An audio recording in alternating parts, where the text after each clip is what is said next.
Direttore, la particolarità della Sardegna è quella di avere un'alta incidenza di prestazioni in NASPI, come si spiegano? Le NASPI in Sardegna, il dato potrebbe essere interpretato come positivo o negativo.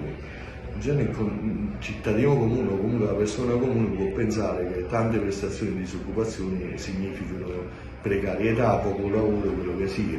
In realtà grossa parte delle prestazioni di questo tipo nascono da quella della stessa natura del tessuto produttivo sardo, vale a dire in determinate zone della Sardegna dove operano una molteplicità di piccole o micro aziende nel settore turistico,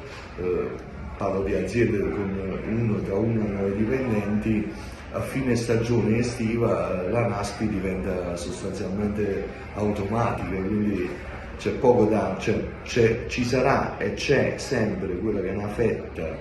diciamo così, dei lavoratori sardi, che siano poi sardi o non sardi, comunque che lavorano in determinate zone della Sardegna, che dovranno fare